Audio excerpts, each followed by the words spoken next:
हमारे YouTube channel English गुरु पर स्वागत है। तो चलिए आज हम पढ़ेंगे RBSc क्लास 10 की इंग्लिश की सेकंड बुक रिसोल्यूशन का यूनिट नंबर 2। आज हम रिसोल्यूशन का दूसरा अध्याय पढ़ेंगे जिसका नाम है बोली। तो चलिए हम यूनिट नंबर 2 स्टार्ट करते हैं। बोली। हर नेम वाज सुलेखा, उसका नाम सुलेखा था। देखिए जैसे आप पाठ भी देख रहे हो, नाम क्या है? बोली। यानी ये एक बच्ची का नाम है जिसे सब लोग एक साधारणतः बोली कहते थे, लेकिन अब ये कह रहा है पाठ के आरंभ में देखिए हर नेम वाज सुलेखा। बोली तो उसको ऐसे ही बोला जाता था, लेकिन वास्तविक नाम क्या था उसका? सुलेखा। हर नेम वाज सुलेखा, उसका नाम सुलेखा था। बट लेकिन since her childhood everyone had been calling her Boli the simple tones. लेकिन सिंस यानी से, हर चाइल्डहुड यानी बचपन, लेकिन बचपन से उसको एवरीवन प्रत्येक हैड बीन कॉलिंग हर बोली, यानी बचपन से ही सभी या प्रत्येक व्यक्ति उसे बोली के नाम से पुकारते थे साधारण तौर पर। यानी सब लोग उसे बचपन से बोली कहते थे और वास्तविक नाम क्या था? सुलेखा। तो चलिए next. She was the fourth daughter of नंबरदार रामलाल। सी वह कौन? सुलेखा या बोली। वह फोर्थ चौथी, डॉटर यानी पुत्री, ऑफ नंबरदार रामलाल, वह नंबरदार रामलाल की चौथी पुत्री थी। यानी 3 और उसकी बहनें थी सुलेखा की, और बोली चौथी पुत्री थी रामलाल की। When she was 10 month old। अब देखिए यहाँ पर ध्यान रखना आपको, सुलेखा नाम था लेकिन सब लोग उसे बोली क्यों कहने लगे थे, इसका आपको आंसर मिल रहा है। ध्यान रखना यहाँ पर when यानी जब, सी वह, 10 month old जब वह 10 महीने की थी, जब उसका जन्म हुआ और वह 10 महीने की हुई, तब उसके साथ में एक घटना घटित होती है, वो देखिए आगे। She had fallen off the coat on her head and perhaps it had damaged some part of her brain। fallen यानी गिर गई, कोट चारपाई। ध्यान रखना कोट का मतलब है चारपाई, और पोट होता है पानी का बर्तन, POT पानी का बर्तन, COT चारपाई। फॉल यानी गिर जाना, कोट यानी चारपाई, हेड यानी सिर, परहैप्स यानी शायद, डैमेज्ड यानी क्षतिग्रस्त या नुकसान पहुंचना, सम पार्ट यानी कुछ भाग, और ब्रेन यानी मस्तिष्क। जब वो 10 महीने की थी तो वे चारपाई से सिर के बल गिर गई, यानी वो चारपाई पर लेटी हुई थी और वो 10 महीने की थी तब उस चारपाई से नीचे गिर गई, और सबसे पहले जो सतह से टकराया था वो उसका सिर टकराया था, यानी वो सिर के बल गिरी, यानी सबसे पहले आंगन पर उसका सिर टकराया था, जिसके कारण क्या हुआ था? Damage some part of her brain, जिससे मस्तिष्क का कुछ भाग शायद उसका क्षतिग्रस्त हो गया। देखिए जब वो 10 महीने की थी तब वो चारपाई पर लेटी हुई थी, लेकिन वो चारपाई से नीचे गिर गई और सबसे पहले जो नीचे आंगन था उस आंगन में उसका सिर टकराया, उसके कारण जो उसके सिर में कुछ भाग उसका क्षतिग्रस्त हो गया। और बोला या बोली, आप इसे नाम से ही समझ गए होंगे, यानी उसमें थोड़ा सा क्या आ गया, फिर सिर का कुछ भाग क्षतिग्रस्त होने के कारण उसमें थोड़ा सा गोलापन आ गया था, इसलिए सब उसको फिर बोली कहने लग गए। बच्ची थी, लड़की थी, इसलिए उसको सब बोली कहने लग गए, उसमें भोलापन आ गया था, उसका अब मस्तिष्क एक्टिव नहीं था इतना, तो इसलिए सब लोग उसे क्या कहने लगे, उसके बाद में 10 महीने के बाद में बोली कहने लग गए। तो ये उत्तर था। तो सुलेखा को सब लोग बोली क्यों कहने लगे थे? जब वो 10 महीने की थी तब वो चारपाई से सिर के बल नीचे गिर गई और जिससे मस्तिष्क का कुछ भाग उसका क्षतिग्रस्त हो गया। उसके बाद में सब लोग उसे बोली कहने लगे। तो चलिए यहां तक क्लियर। अब आगे देखते हैं। That was why she remained a backward child and came to be known as बोली। इसलिए वो थोड़ी सी जो बच्ची थी, चाइल्ड थी, वो थोड़ी पिछड़ गई और सब लोग फिर उसे बोली के नाम से जानने लग गए। इसलिए सब लोग उसे बोली के नाम से ही जानते थे। At birth, the child was very fair and pretty। At birth यानी जन्म पर। जब उसका जन्म हुआ था, यानी सुलेखा का जब जन्म हुआ था, the child was very fair and pretty। जब उसका जन्म हुआ था तब वो बच्ची बहुत ही ज्यादा सुंदर और खूबसूरत थी। जब उसका जन्म हुआ था तब वो भी बहुत ज्यादा सुंदर और खूबसूरत थी। But when she was 2 years old, देखिए अब 2 वर्ष के बाद में की एक और घटना आ रही है। ये सुंदरता के ऊपर आ रही है। भोलापन तो कब आया था उसके अंदर? जब वो 10 महीने की थी तब वो चारपाई से गिरने के कारण उसमें भोलापन आ गया। अब उसके साथ में एक और घटना उसके साथ घटित होती है। वो क्या हो रही है? अब वो आ रही है। पहले तो वो भी खूबसूरत थी, लेकिन फिर उसकी खूबसूरती भी थोड़ी सी बिगड़ गई। क्या कारण हुआ था, क्या हुआ था? अब वो चीज आपको यहाँ बताई जा रही है। जन्म पर वे भी बच्ची बहुत ही ज्यादा सुंदर और खूबसूरत थी। बट लेकिन when she was 2 years old, लेकिन जब वो 2 वर्ष की थी, जब वो 2 वर्ष की हुई थी, उसके बाद में एक और घटना होती है। She had an attack of smallpox। Attack यानी हमला, स्मॉलपॉक्स यानी चेचक रोग। जब वो 2 वर्ष की होती है तब उसके ऊपर चेचक रोग का और हमला हो जाता है, जिसे हम हमारी राजस्थानी भाषा में माता भी बोलते हैं। यानी उसे माता या चेचक रोग हो गया था। Only the eyes were saved. और जो चेचक रोग हुआ था, पूरा उसका जो शरीर था, उस चेचक रोग के जो धब्बे होते हैं, जो उसके धब्बे जो होते हैं, वो पूरे शरीर पर बन गए थे। केवल उसकी आंखें बची थी। But the entire body was permanently disfigured by deep black pock marks. लेकिन उसका एंटायर यानी संपूर्ण, बॉडी यानी शरीर, लेकिन उसका संपूर्ण शरीर परमानेंटली, ध्यान रखना यहाँ पर, जैसे ये जो चेचक रोग होते हैं वो 5-10 दिन के बाद में वापस उसका शरीर पहले की तरह ठीक हो जाता है। वो टेम्परेरी होता है, यानी वो 4-5 दिनों के लिए होता है। लेकिन बोली के साथ में क्या हुआ था? जो दबे थे चेचक रोग के, वो परमानेंटली यानी स्थायी रह गए थे। वो अस्थायी नहीं थे, यानी कुछ समय के लिए नहीं थे, वो स्थायी रह गए। परमानेंटली का मतलब होता स्थायी और टेम्परेरी का मतलब होता अस्थायी। तो वो परमानेंटली थे, स्थायी हो गए थे, यानी वापस फिर वो धब्बे हटे नहीं थे। और पूरे शरीर के ऊपर वो जो चेचक के धब्बे थे वो उसके शरीर पर स्थायी रह गए। डीप ब्लैक पोक मार्क्स, उस चेचक के काले धब्बे, यानी जिस प्रकार जो चेचक रोग होता है और उसके जो धब्बे बनते हैं काले काले, तो वो जो धब्बे थे वो उसके शरीर पर स्थायी रह गए। Little Sulekha could not speak till she was 5।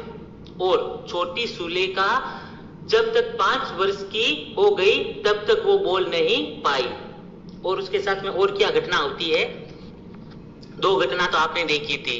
एक तो वो चारपाई से गिर गई और दूसरी जब वो 2 वर्ष की हुई थी तब उसे एक चेचक रोग हुआ था और वो चेचक रोग के जो धब्बे थे वो उसके शरीर पर स्थायी रह गए, वापस हटे नहीं थे, उसके शरीर पर वो धब्बे रह गए।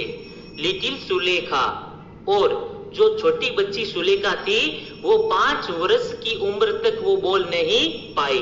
यानी जब तक वो 5 वर्ष की हुई थी तब तक वो बोल नहीं सकी थी।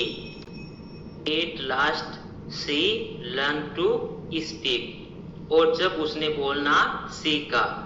शी स्टैम्प्ड का मतलब बड़बड़ाना, और अंततः जब उसने बोलना सीखा तो वे बड़बड़ाने लगी।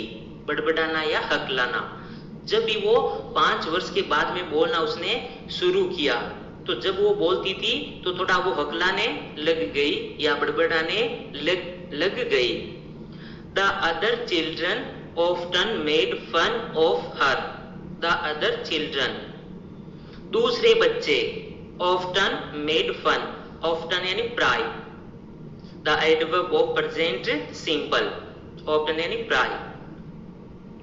The other children often made fun of her, दूसरे बच्चे प्राय उसका मजाक, फन, दूसरे बच्चे जब वो हकलाती थी तब दूसरे बच्चे प्राय उसका मजाक बनाते थे। एंड मिमिकेट हर, मिमिकेट यानी नकल करना, और उसकी नकल करते, यानी जिस प्रकार वो हकलाते हुए बोलती थी उसी प्रकार से दूसरे बच्चे भी उसकी नकल करते थे। एज ए रिजल्ट, परिणाम स्वरूप। अब जैसे दूसरे बच्चे उसका मजाक बनाते और उसकी नकल करते, उसका परिणाम क्या हुआ? शी टॉक्ड वेरी लिटिल, परिणाम ये हुआ कि वे बहुत ही कम बोलती थी। अब इसके कारण यानी दूसरे बच्चे उसके मजाक बनाते थे और दूसरे बच्चे उसकी नकल करते थे जब वो बोलती थी, तो इसके परिणाम स्वरूप ये बात हुई थी कि जो बोली थी या सुलेखा थी वो बहुत ही कम फिर बोलती थी। रामलाल हैड 7 चिल्ड्रन, रामलाल के 7 बच्चे थे।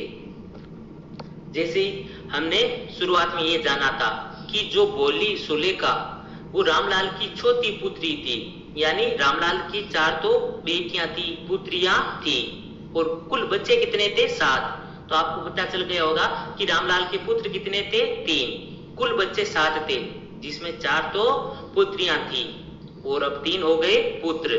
तो रामलाल के कुल बच्चे 7 थे। 3 sons, 3 पुत्र, एंड 4 daughters, और 4 पुत्रियां। यही बात यहाँ पर बताई जा रही है कि रामलाल के 7 बच्चे थे, जिनमें से 3 तो पुत्र थे और 4 पुत्रियां थी। And the youngest of them was बोली, और उनमें से सबसे जो नवयुवक थी या सबसे जो छोटी थी, यंगेस्ट यानी सबसे छोटी या सबसे जवान, तो जो सबसे छोटी पुत्री थी वो थी बोली। It was a prosperous farmers house होल्ड, प्रोस्पर्स यानी समर्थ, और ये एक समर्थ किसान का घर था। जो रामलाल था वो एक समर्थ किसान था, यानी एक पैसे वाला व्यक्ति था। ये एक समर्थ किसान था, गरीब किसान नहीं था, ये एक पैसे वाला किसान या एक समर्थ किसान था। And there was plenty to eat, plenty यानी बहुताई, इसलिए खाने के लिए बहुताई मात्रा में सामान उपलब्ध रहता था, यानी खाने की चीजें वहां पर बहुत ज्यादा रहती थी। एंड ड्रिंक, खाने पीने की, ईट एंड ड्रिंक, यानी वहां खाने पीने की चीजों की कोई कमी नहीं थी रामलाल के घर पर। क्यों? क्योंकि वो एक समर्थ किसान था। ऑल द चिल्ड्रन एक्सेप्ट बोली वर हेल्थी एंड स्ट्रॉन्ग, सभी बच्चे एक्सेप्ट यानी के सिवाय या छोड़ करके, ऑल द चिल्ड्रन सभी बच्चे, बोली को छोड़ करके, वर हेल्थी, हेल्थी यानी स्वस्थ, सभी स्वस्थ और स्ट्रॉन्ग मजबूत, स्ट्रॉन्ग यानी मजबूत, यानी बोली को छोड़ करके सभी बच्चे स्वस्थ और मजबूत थे, यानी हष्ट पुष्ट थे। बाकी के सब जो बच्चे थे वो हष्ट पुष्ट थे और एकदम स्वस्थ भी थे।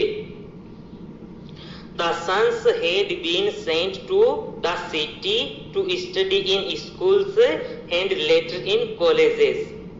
The sons यानी जो रामलाल के पुत्र थे, सेंट यानी भेज दिया गया, रामलाल के पुत्रों को तो शहर में अध्ययन करने के लिए स्कूलों में और उसके बाद में कॉलेज में भेज दिया गया। रामलाल के तीनों पुत्रों को तो पढ़ने के लिए शहर में भेज दिया गया। पहले तो वो स्कूलों में पढ़ते थे, जब उन्होंने स्कूली शिक्षा पूर्ण कर ली उसके बाद में वो कॉलेजों में अपना प्रवेश ले लिया। तो बच्चे तो शहर में पढ़ने के लिए बाहर चले गए थे।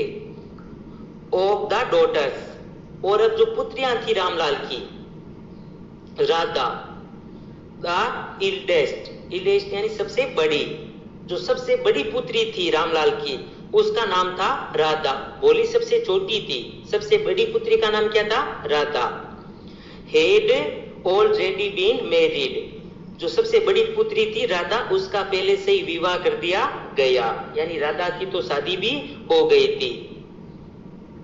The second daughter Mangla's marriage had been settled and when that was done, और जो दूसरी पुत्री थी जिसका नाम क्या था? Mangla. The second daughter's Mangla, यानी दूसरी पुत्री मंगला का भी विवाह संपन्न हो गया और वो भी अपना जीवन यापन कर रही थी। Ramlal would think of third चंपा, अब रामलाल अपनी तीसरी बेटी के बारे में या तीसरी पुत्री के बारे में सोच रहा था। थर्ड चंपा, और तीसरी पुत्री का नाम क्या था? चंपा। तो दो बेटियों का तो विवाह रामलाल ने कर दिया था, मंगला और राधा का। अब रामलाल तीसरी बेटी के बारे में सोच रहा था जिसका नाम था चंपा। दे वर गुड लुकिंग, वो दिखने में भी अच्छी थी।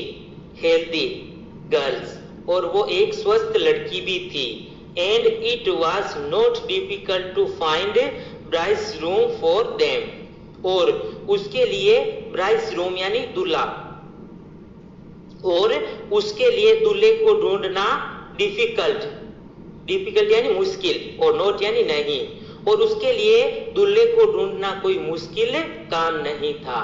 यानी तीसरी बेटी का नाम था चंपा, और रामलाल तो हालांकि थोड़ा चंपा के बारे में सोच रहा था, लेकिन वो दिखने में भी अच्छी थी, स्वस्थ थी, इसलिए दूल्हे को ढूंढना चंपा के लिए कोई बड़ी बात नहीं थी या कोई मुश्किल बात नहीं थी।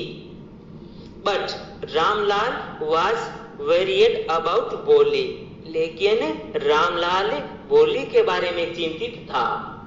दो बेटियों की तो शादी कर दी थी, तीसरी बेटी भी अच्छी थी, और इसलिए उसके लिए कोई दूल्हे को ढूंढना कोई बड़ी बात नहीं थी। लेकिन रामलाल को अब यानी बोली के बारे में चिंता सता रही थी।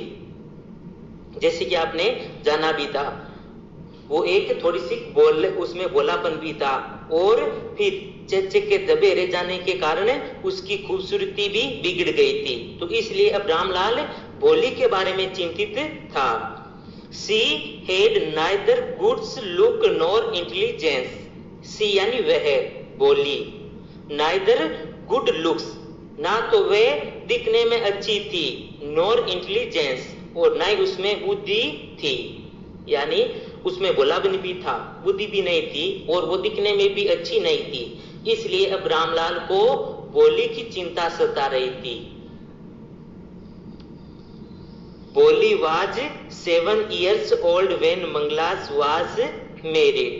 जब मंगला का विवाह हुआ था तब बोली 7 वर्ष की थी। मंगला दूसरी बेटी थी रामलाल की, पहली बेटी राधा। यानी जब मंगला का विवाह हुआ था तब बोली की उम्र 7 वर्ष थी। द सेम ईयर, उसी वर्ष यानी जिस वर्ष मंगला का विवाह हुआ, और जिस वर्ष मंगला का विवाह हुआ उस समय बोली की उम्र क्या थी? 7 वर्ष। यानी उसी वर्ष a primary school for girls was opened in their village. उसी वर्ष प्राइमरी यानी प्राथमिक यानी कक्षा 5 तक। उसी वर्ष एक प्राथमिक विद्यालय उसी गांव में लड़कियों के लिए खोला गया। यानी जो रामलाल का गांव था उसी गांव में एक प्राथमिक विद्यालय खुला था, और वो केवल लड़कियों के लिए ही खुला था। यानी केवल वो गर्ल्स स्कूल थी, लड़कियों की केवल स्कूल थी। The tehsildar sahib came to perform it is opening ceremony यानी उद्घाटन समारोह। और तहसीलदार साहब उसका उद्घाटन समारोह करने के लिए पहुंचे। He said to Ramlal, He said to Ramlal, उसने रामलाल से कहा। किसने? तहसीलदार साहब ने। तहसीलदार ने क्या बोला था रामलाल से?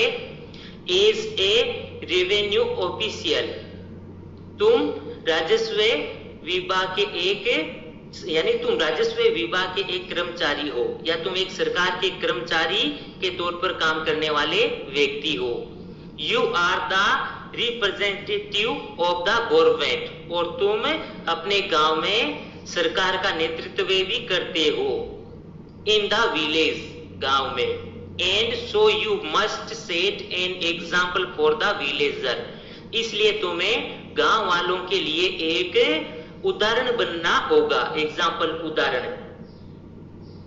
यानी तुम्हें क्या करना होगा? अपनी बेटियों को स्कूल भेजना होगा। क्यों? क्योंकि तुम एक सरकार का प्रतिनिधित्व करने वाले व्यक्ति हो। यदि तुम अपनी बेटियों को स्कूल भेजोगे तो अन्य गांव वाले भी लोग तुम्हारा अनुसरण करेंगे और वे भी अपनी बच्चियों को स्कूल भेजेंगे। ये बात बोली थी तहसीलदार साहब ने ओपनिंग सेरेमनी, यानी उद्घाटन समारोह में ये बात बोली थी। You must send your daughters to school, तुम्हें अपनी पुत्रियों को स्कूल भेजना चाहिए, यानी तुम्हें अपनी बच्चियों को स्कूल भेजना चाहिए। चलिए, ये बात तो तहसीलदार साहब ने बोली थी। That night, उसी रात, when Ramlal consulted his wife, उसी रात रामलाल जब अपनी कंसल्टेड यानी बातचीत करना, जब रामलाल अपनी पत्नी से बातचीत कर रहा था। ये तो दिन की बात थी। तहसीलदार साहब ने ये बात बोल दी थी। जब वो शाम को घर आया रामलाल, तब उसने अपनी पत्नी को ये बात बताई कि तहसीलदार साहब ने बोला कि मुझे अपनी बच्चियों को स्कूल भेजना चाहिए। अभी दो बच्चियां बची थी, चंपा और भोली। क्यों? दो बच्चियों की तो शादी कर दी थी। तो जैसे ही ये बात बोली थी रामलाल ने अपनी पत्नी से, तो उसकी पत्नी क्या कहती है? शी क्राइड, वे चिल्लाई। कौन? रामलाल की पत्नी चिल्लाई। और वो क्या बोल रही है? Are you crazy. क्रेजी का मतलब है पागल। आर यू क्रेजी, पागल हो गए हो? रामलाल को बोल रही है, क्या पागल हो गए हो तुम? If girls go to school, यदि लड़कियां स्कूल जाएगी, हु विल मैरी देम, तो उनसे शादी कौन करेगा? ये बात बोल रही है रामलाल की पत्नी रामलाल से कि यदि लड़कियां स्कूल जाएगी तो फिर उनके साथ शादी कौन करेगा? तो ये जो पहले की जो कुरीतियां हैं, यानी पहले के टाइम में बच्चियों को स्कूल नहीं भेजा करते थे, तो उसी को ध्यान में रखते हुए रामलाल की पत्नी रामलाल से कह रही है, क्या तुम पागल हो गए हो? यानी यदि हम लड़कियों को स्कूल भेजेंगे तो फिर उनकी शादी कौन करेगा, या उनके साथ में शादी कौन करेगा फिर? बट रामलाल, लेकिन Ramlal had not the cause to disobey the tehsildar. disobey यानी अनुज्ञा, obey यानी आज्ञा, और disobey यानी अनुज्ञा, ऑपोजिट। लेकिन रामलाल में तहसीलदार साहब की अनुज्ञा करने का कोर्स यानी साहस या हिम्मत, लेकिन रामलाल में तहसीलदार साहब की अनुज्ञा करने का साहस नहीं था। At last his wife said, अंततः उसकी पत्नी ने कहा। फिर पहले तो ये बात बोली थी, क्या तुम पागल हो गए हो? ये कैसी बातें कर रहे हो? यदि लड़कियां स्कूल जाएगी तो उनके साथ में शादी कौन करेगा? लेकिन फिर रामलाल ने कहा कि नहीं, मैं तहसीलदार साहब की अनुज्ञा नहीं कर सकता, ये मुझ में हिम्मत नहीं है। तो उसकी पत्नी कह रही है, I will tell you what to do, मैं तुम्हें बताऊंगी क्या करना है। फिर उसकी पत्नी कहती है, चलिए ठीक है, मैं तुम्हें बताऊंगी कि क्या करना है अगर तुम तहसीलदार साहब की अनुज्ञा नहीं कर सकते। सेंड बोली टू स्कूल, हम ऐसा करते हैं, बोली को स्कूल भेज देते हैं। सेंड बोली टू स्कूल, हम बोली को क्या कर देते हैं? स्कूल भेज देते हैं, जिसे तुम्हारी बात भी रह जाएगी। As it is, there is a little chance of her getting married, जैसे कि उसकी शादी होने के भी अवसर बहुत कम है। यानी अब बोली थी तो शादी होने के अवसर भी बहुत कम है। विथ हर अगली face and lake of sense, क्योंकि उसका चेहरा भी बहुत ज्यादा भद्दा है और लेक ऑफ सेंस, और उसको उसके अंदर समझदारी भी नहीं है। Let the teachers at schools worry about her, school के अध्यापकों की उसकी चिंता करने दो। हम ऐसा करते हैं, बोली को स्कूल भेज देते हैं और फिर उस बोली की चिंता स्कूल के अध्यापक करेंगे, क्योंकि इस बोली के शादी होने के चांस तो बहुत कम है, उसका चेहरा भी भद्दा है और उसमें समझ भी नहीं है, यानी समझ की भी कमी है। ये बात बोलती है रामलाल की पत्नी रामलाल से। चलिए, ये बात थी रात के समय की। फिर क्या होता है, द नेक्स्ट डे, अगले दिन, जब सूर्य उदय होता है अगले दिन, रामलाल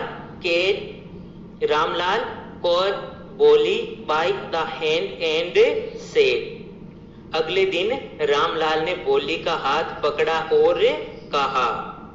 अब अगले दिन रामलाल बोली का हाथ पकड़ता है और कहता है, कम विथ मी, मेरे साथ आओ, I will take you to school, मैं तुम्हें स्कूल लेकर के जाऊंगा। अगले दिन जब होता है तो रामलाल बोली का हाथ पकड़ता और कहता, मेरे साथ आओ, मैं तुम्हें स्कूल लेकर के जाऊंगा। बोली वाज फ्राइटेड, बोली बेबीत हो गई थी, बोली थोड़ी सी बेबीत हो गई थी, डर गई थी। फ्राइटेड यानी बेबीत होना या डर जाना, बोली डर गई थी या बेबीत हो गई थी। She did not know what a school was like, she did not know, वे नहीं जानती थी स्कूल के बारे में, यानी उसको बिल्कुल स्कूल के बारे में कुछ जानकारी नहीं थी। यानी जैसे उसने कहा कि मैं तुम्हें स्कूल लेकर के जाऊंगा, जैसे ये बात बोली थी तो बोली डर गई। क्यों डर गई थी? क्योंकि बोली स्कूल के बारे में कुछ नहीं जानती थी। शी रिमेम्बर्ड, फिर उसने याद किया, रिमेम्बर्ड यानी याद किया, फिर उसने याद किया, हाउ ए फ्यू डेज एगो देयर ओल्ड काउ, फिर उसने याद किया कि कैसे कुछ ही दिन पहले उनकी वर्ध गाय लक्ष्मी, ये ध्यान रखना लक्ष्मी गाय का नाम है। फिर उस बोली को याद आता है कि कैसे कुछ ही दिन पहले उनकी वर्ध गाय Lakshmi had been turned out the house, को घर से बाहर निकाला था। फिर उसे याद आता है कि कैसे कुछ ही दिन पहले हमारी जो एक वर्ध गाय थी लक्ष्मी, उसको भी घर से बाहर निकाल दिया था। एंड सोल्ड, और फिर उसे बेच दिया गया था, यानी गाय को भी एक बार घर से बाहर निकाला था और फिर उसको बेच दिया। और पिताजी तो बोल रहे हैं कि आओ मेरे साथ, मैं भी तुम्हें इसको लेकर के जा रहा हूँ, कहीं मुझे भी घर से बाहर नहीं कर रहे हैं। यानी वो ऐसी बातें उसके दिमाग में आने लगी और इसके कारण वो थोड़ी सी डर गई थी। तो अब वो क्या बोलती है, न न न न नो नो नो, न न नहीं, यानी वो जब बोलती थी वो क्या करती थी, हकलाती थी, इसलिए वो हकला रही है, न न न नहीं। तो वो पिताजी से कह रही है न न नहीं, मैं नहीं चलूंगी। She shouted in terror, terror यानी डर या बेर, वो डर से चिल्लाई। And pull her hand away from her father's grief, grief का मतलब होता पकड़, और पिता की पकड़ से अपना हाथ छुड़ाते हुए वो दूर चली गई। फिर पिताजी जो उसका हाथ पकड़े हुए थे, पिताजी से वो अपना हाथ छुड़ा लेती है और दूर चली जाती है। चलिए next page.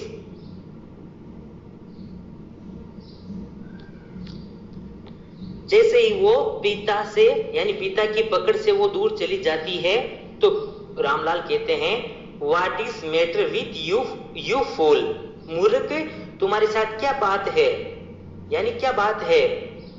Shouted Ramlal, Ramlal चिल्लाया, I am only taking you to school, मैं तो केवल तुम्हें स्कूल लेकर के जा रहा हूं। Then he told his wife, फिर उसने अपनी पत्नी से कहा, उसने यानी रामलाल ने, फिर रामलाल ने अपनी पत्नी से कहा, let her wear some decent cloth today. Decent cloth today, अच्छे वस्त्र, आज उसे कुछ अच्छे वस्त्र पहनाओ। और else what will the teachers and the other school girls think of us when see her. अन्यथा स्कूल के अध्यापक और स्कूल की अन्य लड़कियां हमारे बारे में क्या सोचेगी जब वो उसे देखेगी। अभी रामलाल कह रहा अपनी पत्नी से कि आज इस भोली को कुछ अच्छे वस्त्र पहनाओ। अगर अच्छे वस्त्र नहीं पहनाए, क्योंकि हम तो समृद्ध एक परिवार के लोग हैं, और यदि ऐसे ही वस्त्रों में हम भोली को इसको लेकर के जाएंगे तो जब अध्यापक और अन्य जो लड़कियां इसे देखेगी तो वो हमारे बारे में क्या सोचेगी। New cloth had never been made for Bholi. Bholi के लिए कभी भी नए वस्त्र नहीं बनाए जाते, यानी भोली के लिए कभी भी नए वस्त्र नहीं बनाए जाते थे।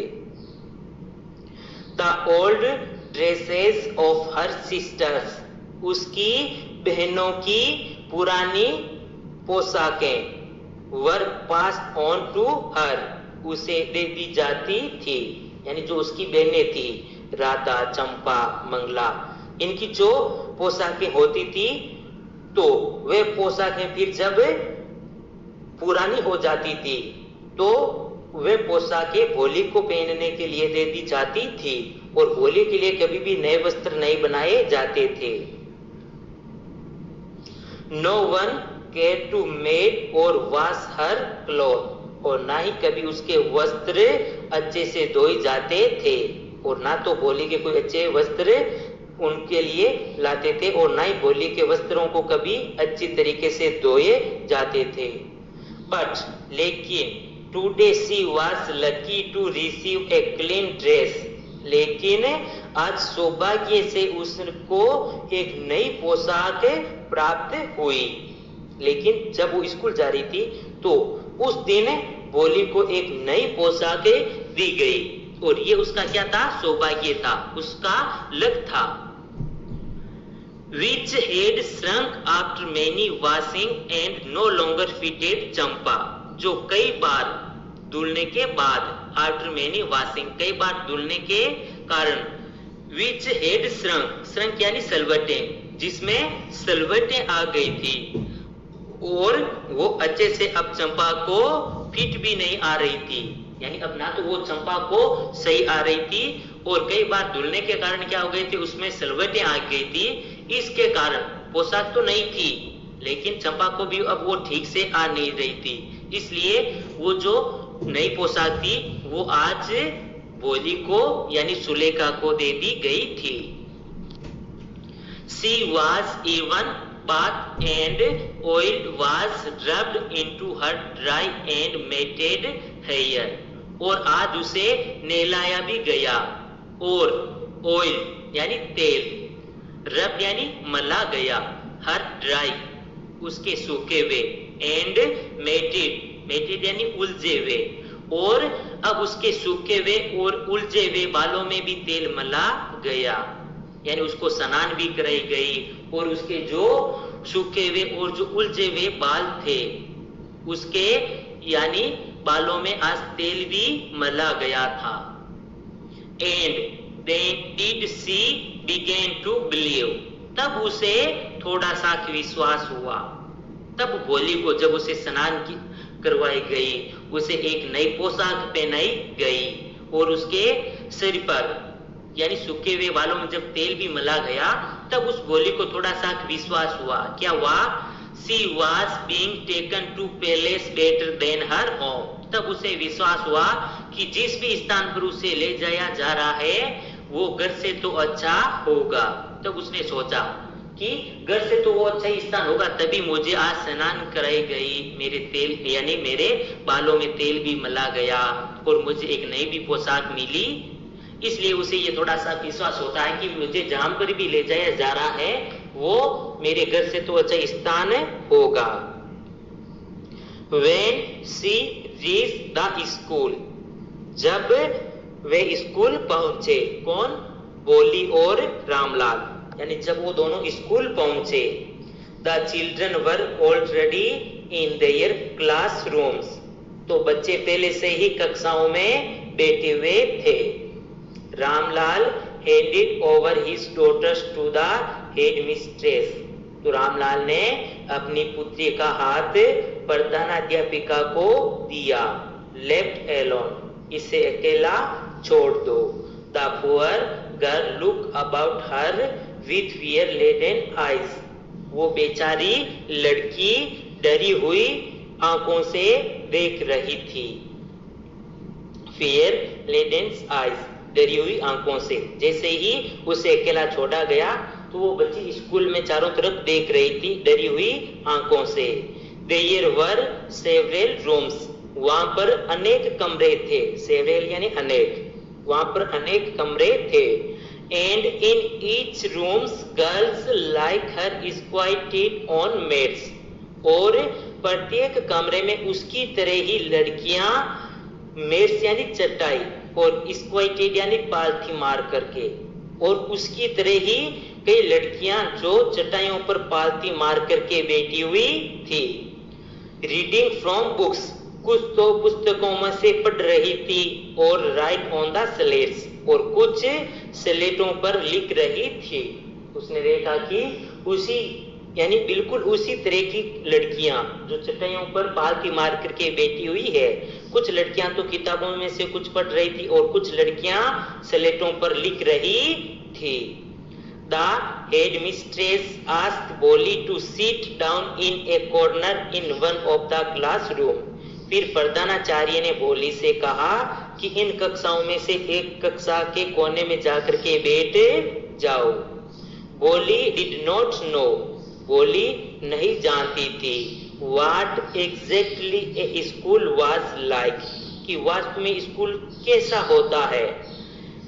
And what happened there, और वहां क्या घटित होता है या वहां क्या होता है. But she was glad, लेकिन वो प्रसन्न थी to find so many girls, वहां पर कई सारी लड़कियों को पा करके. जैसे उसने कई सारी लड़कियों को वहां देखा तो वे थोड़ी प्रसन्न हुई. Of her own age, उसी की उम्र की. उसने देखा कि मेरी उम्र की यहाँ पर कई लड़कियां है. She hoped, और फिर उसने आशा की. होप यानी आशा की. That one of these girls might become her friend. फिर उसने आशा की कि शायद इनमें से कोई एक लड़की तो मेरी मित्र बन जाएगी. तो फिर उसने आशा की कि इतनी सारी यहाँ पर लड़कियां बैठी हुई है, इनमें से शायद कोई एक दो तो मेरी मित्र बन जाएगी. द लेडी टीचर, जो महिला अध्यापक who was in the class, जो कक्षा में थी, was saying something to the girls, वो कुछ लड़कियों को कह रही थी. something यानी कुछ, to the girls यानी वो कुछ लड़कियों को कह रही थी. But बोली could not understand nothing, लेकिन बोली कुछ नहीं समझ पाई. वे कुछ जो अध्यापिका थी वो लड़कियों को बोल रही थी, लेकिन बोली ने कुछ भी नहीं समझा. She looked at the picture on the wall. wall यानी दीवार और pictures यानी तस्वीरें. उसने दीवार पर बनी तस्वीरों को देखा. जैसे आप देखते ही हो स्कूल में बहुत सारी पेंटिंग भी की हुई होती है, अलग अलग चित्र भी बनाए हुए होते हैं. तो उस स्कूल में भी दीवारों पर चित्र बनाए हुए थे और बोली उन चित्रों को देख रही थी. The colors fascinated her. The horse was brown just like the horse on which the tehsildar had come to visit their village. फिर जैसे उसने चित्र देखा, अब देखिए किस किस के चित्र देखती है और जब वो चित्र को देखती है तो उसके मन में क्या विचार आते हैं, ये बात बताई जा रही है. The colors fascinated her. The horse, उस घोड़े का रंग बिल्कुल वैसा ही ब्राउन यानी भूरा था. घोड़े का एक चित्र बना हुआ था दीवार पर.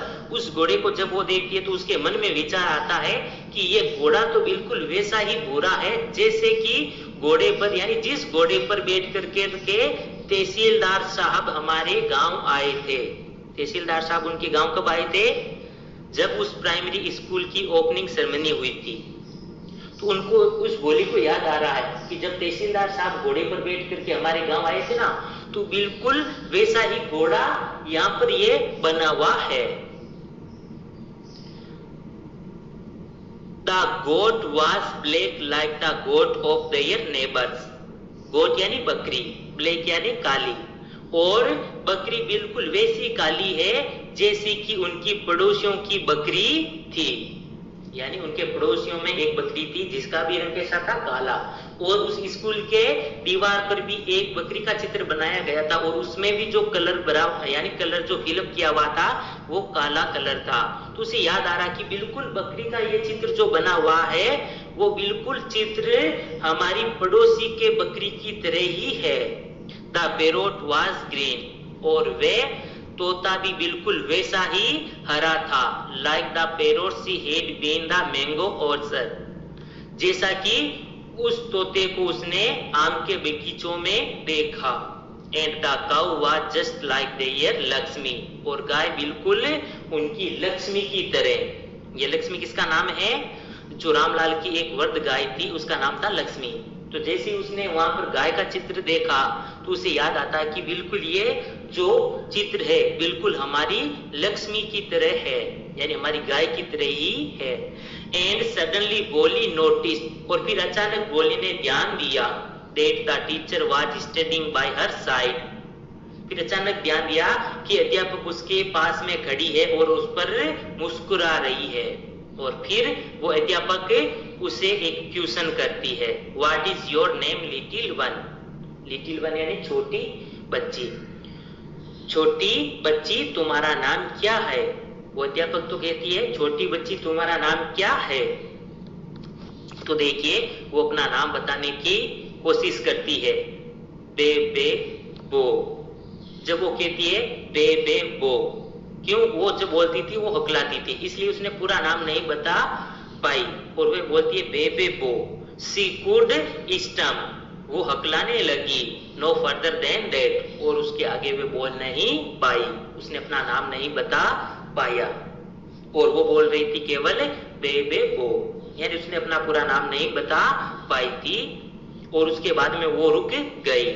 Then she began to cry and tears fell out from her eyes in helpless flood. और फिर उसने रोना शुरू कर दिया और उसकी आंखों से ऐसा रूप से एक आंसुओं की बहार आने लगी, यानी फिर उसकी आंखों में से बहुत ही ज्यादा आंसू बरसने लगे। क्यों वो रोने लगी थी? वो डर गई थी। She kept her hand down as she sat in her corner, और फिर वो एक कॉर्नर में बैठ करके अपना सिर नीचे झुका लिया। Not daring to look up at the girls, और वो फिर उन लड़कियों की तरफ नहीं देखा। She knew, और वे जान गई, were still laughing at her, कि वे लड़कियां अभी तक उस पर हंस रही है।